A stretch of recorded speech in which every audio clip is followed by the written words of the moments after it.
देखिए, मैं आपको एक बात बता रही हूँ, एक बात और बता रही हूँ। एक तरफ एनडीए की बैठक खत्म हुई है, आज ही प्रधानमंत्री ने इस्तीफा दिया है।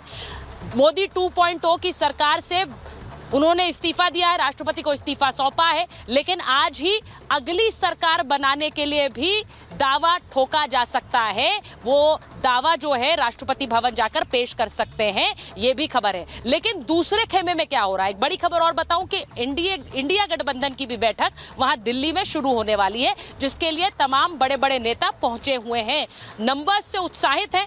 अब उन नंबर से सरकार तो नहीं बन रही है, लेकिन वो कैसे सरकार बनाने के बारे में सोच रहे हैं, इसके बारे में भी बात होगी। मेरे पास इस वक्त बीजेपी के राष्ट्रीय प्रवक्ता, तो ये बड़ी खबर इस वक्त है, मैं बता दूं, बीजेपी के राष्ट्रीय प्रवक्ता प्रेम शुक्ला जी जुड़ गए हैं, जेडीयू के प्रवक्ता अभिषेक झा जी जुड़ गए हैं, धीरेन्द्र कुमार मुन्ना एलजेपी के प्रवक्ता हैं, मनोज सिंह काका राष्ट्रीय प्रवक्ता समाजवादी पार्टी, अनुज आत्रे कांग्रेस के नेता हैं, संजय सरकार टीएमसी के नेता हैं। सबसे पहले काका जी आपसे शुरुआत कर लेती हूँ, पहले क्योंकि कल मैं ये कह रही हूं कि इस बार अखिलेश यादव समाजवादी पार्टी ने इन चुनावों में कमाल किया है, तो उसके लिए बधाई भी स्वीकार करी है, और दूसरी तरफ वहां एक एनडीए की सरकार बनने जा रही है, उसके लिए आज दावा भी पेश हो सकता है। आप लोगों की भी एक बैठक है, तो उस बैठक में क्या मंथन होगा? नहीं, आपके बधाई के लिए हृदय से धन्यवाद, और उत्तर प्रदेश की जनमानस सहित पूरे देश के जनमानस को धन्यवाद।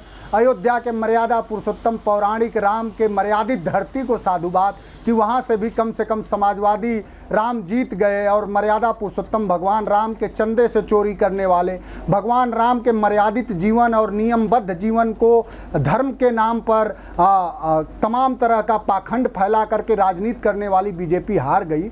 तो उसकी भी आप बधाई लीजिए, और हम लोगों का जो मंथन होगा ये यही होगा कि समाजवादी पार्टी की चाहती है कि इस देश में इंडिया की सरकार बने, और किस बात का मंथन है। आप सब जानते हैं राजनीति में सरकार बनाने का, और जो भारतीय जनता पार्टी 400 पार का नारा देती थी, वो भारतीय जनता पार्टी अब 239 पर सिमट गई है। तो जो प्रधानमंत्री ये कहते थे, इस तरह का अहंकारी बयान देते थे कि अब की बार 370 भारतीय जनता पार्टी और 400 पार एनडीए, उनका कोई संकल्प पूरा नहीं हुआ। और उसी काशी की धरती पर जहां मां गंगा का तथाकथित पुत्र बनके और मां गंगा को और दूषित और उनके अविरलता और निर्मलता को और कलुषित करने का काम भारतीय जनता पार्टी ने करा है, उसको भी जहां मोदी जी की जीत 4.5 लाख पौने 5 लाख से होती थी, वहां मात्र 1.5 लाख वोटों से जीते हैं। और उत्तर प्रदेश में अगर शाहजहांपुर में, फूलपुर में, बांसगांव में अगर बेईमानी आपसे नहीं जब होती, बात तो कर रही हूँ तो मैं आज जो एनडीए की बैठक हुई है उसकी तस्वीरें तस्वीरें आ गई है, वो भी जरा दिखा रही हूँ। वो तस्वीरें भी स्क्रीन पर चल रही है क्योंकि एनडीए की बैठक अभी खत्म हुई है।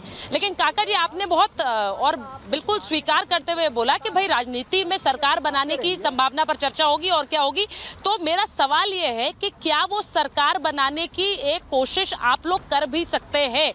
बीजेपी के लिए डिसअपॉइंटमेंट है, उनकी बहुमत नहीं आई है, लेकिन वो अभी भी सिंगल लार्जेस्ट पार्टी है। अगर प्रेम शुक्ला जी जुड़ गए हैं तो मुझे बता दीजिएगा प्लीज, क्योंकि अभी भी वो सिंगल लार्जेस्ट पार्टी है।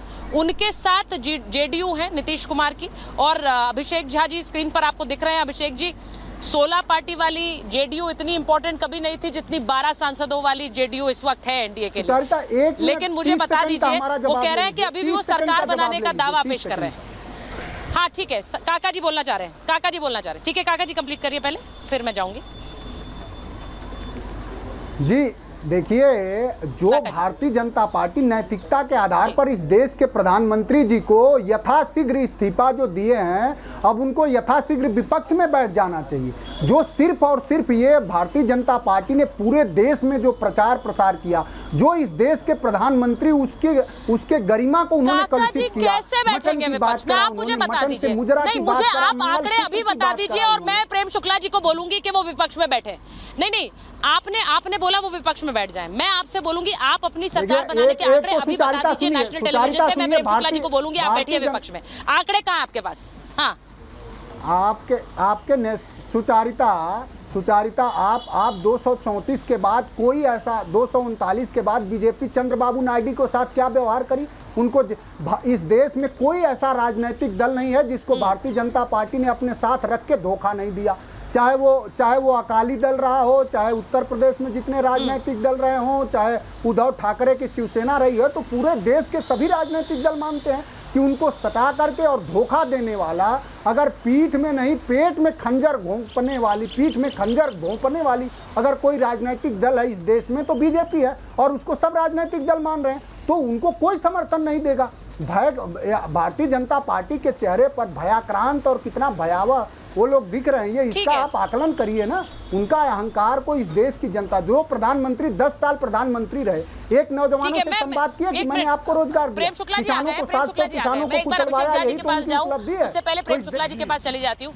प्रेम शुक्ला जी, यहाँ पर मनोज सिंह काका कह रहे हैं कि हम अभी भी अगर बैठक हो रही है तो सीधी सीधी बात है कि हम सरकार बनाने के आंकड़ों पर और वहाँ उसी पर मंथन कर रहे हैं। यानी आप, ये खबर आ रही है कि आज ही दावा पेश कर सकते हैं एनडीए की सरकार के लिए बीजेपी के नेता, लेकिन वहीं दूसरी तरफ इंडिया गठबंधन कह रहा है हम भी सरकार बनाने की पूरी कोशिश कर रहे हैं। ठीक है, वो भी दावा पेश करने, कौन मना कर रहा है उनको? अखिलेश यादव को प्रधानमंत्री बनवा लाए काका, कौन मना कर रहा है उनको? अब बकरी चोरों की पार्टी हम लोग को मर्यादा भी सिखाएगी। यह भी जो है अहंकार की पराकाष्ठा ही है। बकरी चोरों की पार्टी जो है अब प्रभु रामचंद्र जी की मर्यादा सिखा रही भारतीय जनता पार्टी को, जिस पार्टी को इंडी अलायंस के सारे घटक दलों से मिले कुल। अब इसको इस चिरकुट को जरा शांत कराइए। मैं इसके बीच में बोल रहा था क्या, इस चिरकुट को शांत कराइए। देखिए अब इस चिरकुट को शांत कराइए, जूते खाने लायक बात कर रहे हैं। दोनों से कह रही हूँ, इस जूता खोर को मैं इस हराम खोर के बीच बड़े सम्मानीय नेता है, लेकिन पिछली बार भी जब आप दोनों महाभारत में आए थे तो आप इसी तरह से भिड़े थे और मुझे बिल्कुल अच्छा नहीं लगता है। प्रेम शुक्ला जी प्लीज, इस तरह की भाषा नहीं। सर आप बोलिए जब आपको बोलना है, व्यक्तिगत टिप्पणी नहीं करिएगा प्लीज, मुद्दे पर बोलिए। और काका जी भी अपने समय बोलेंगे, मेरी रिक्वेस्ट। नहीं, मैं मुद्दे पर ही बोल रहा हूँ। सुचारिता जी, सर वो वहाँ से चंदा चोर आप बोलेंगे, कि वो चंदा चोर बोल रहा है। देखिए तो मैं बकरी चोर कहूंगा उसको। आप मुद्दे पर बात करिए ना, आपकी तो सरकार बनने जा रही है, उससे इम्पोर्टेंट क्या है? उसमें तो बकरी चोर का एनडीए सरकार बनाने का दावा पेश बकरी चोर का ऑडियो मॉडरेट करिए विक्रांत। बकरी चोर का प्रेम शुक्ला जी बोलिए और मुद्दे पर बोलिए प्लीज। डाकुओं की पार्टी है, ये बलात्कारियों की पार्टी है। ये काका जो है बकरी चोर, ये बकरी चोर हमको बताएगा। ठीक है, ये बकरी चोर जो है, मैं एक बार आप दोनों से रिक्वेस्ट कर रही हूँ, क्योंकि आप ऐसे नहीं सर प्लीज, ये बिल्कुल अच्छा नहीं लग रहा। मैं आप दोनों से कह रही हूँ, प्रेम शुक्ला जी इस तरह से नहीं प्लीज, वो भी बोलेंगे, फिर मैं उनको भी नहीं रोक पाऊंगी। आप बताइए, आपके लिए बड़ा दिन है आज, आप तो सरकार बनाने का दावा पेश कर रहे हैं, उस पर बोलिए ना। उसको भाषा सिखाइए ना, नहीं जरा उसको भाषा सिखाइए ना इस सुअर को। हाँ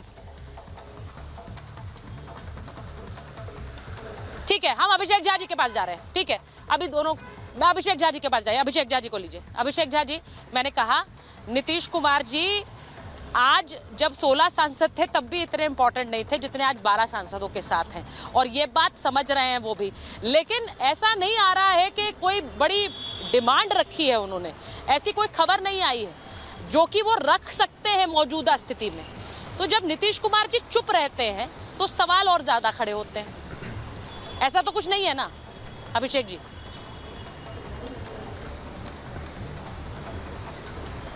नीतीश कुमार जी की जो पॉलिटिक्स है वो ब्लैकमेल करने वाली पॉलिटिक्स कभी नहीं रही है। और जब 16 सांसद थे तब भी नीतीश कुमार जी की प्रासंगिकता थी। जब हम अकेले चुनाव लड़े 2 सांसद थे तब भी नीतीश कुमार जी की वही लोकप्रियता थी। और आज भी जितने लोगों ने सवाल उठाया, मीडिया में खबरें चलती थी, हमारे विरोधी बोलते थे, प्रासंगिकता पर सवाल उठाते थे, हमारी पार्टी के फ्यूचर पर सवाल उठाते थे, उन सबको माकूल जवाब बिहार की जनता ने अपना मत, अपना आशीर्वाद देकर दे दिया है। लेकिन नीतीश जी का नेतृत्व बिहार को पसंद है, बिहार ने हमेशा इसे सराहा है, स्वीकारा है। तभी आपने देखा कि एनडीए का जो परफॉर्मेंस बिहार में रहा वो मजबूती से रहा। और बहुत सारी बातें, कल भी हम डिबेट साथ कर रहे थे सुचारिता जी, कोई हमें भटकाने की कोशिश कर रहा है, लोक लुभावन वादे कर रहा है, बहुत सारी बातें कर रहा है, लेकिन इन सब का कोई औचित्य नहीं है। इंडिया अलायंस का फाउंडेशन स्टोन नीतीश जी ने रखा, वरना आज इतने दल एक साथ बैठ नहीं पाते, ये संभाल नहीं पाए, इसलिए इनकी बुरी हार हुई। और इतने कटाक्ष हो रहे हैं एनडीए पर, क्यों भाई? एक विद्यार्थी जो हमेशा 90 नंबर लाता था 95 नहीं ला पाया, इस बात से दिक्कत है, समस्या है। पास तो वही विद्यार्थी हुआ है ना, पास तो एनडीए का कुनबा हुआ है।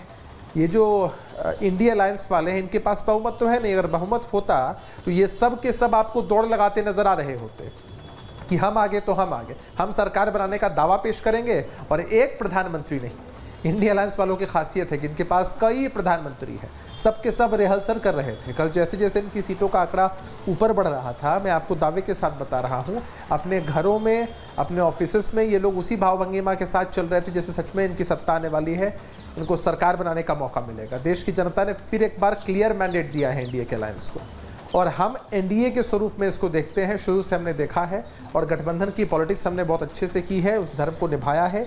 वाजपेयी जी के समय से ही नहीं, सब मुझे कुछ बहुत लगता है, बढ़िया देखिए बेहतर अभिषेक रहा जी, है। मुझे लगता है कि आप जो कह रहे हैं वो घटित भी हो रहा है, इसलिए क्योंकि आज अगर दावा पेश करेंगे तो इसका मतलब ये है कि दोनों, चाहे आपकी पार्टी हो या फिर चंद्रबाबू नायडू की पार्टी हो, वो एनडीए की बैठक में आकर संतुष्ट रहे हैं, तभी ये दावा पेश किया जा सकता है। और जो खबरें अभी आ रही है कि ये होगा,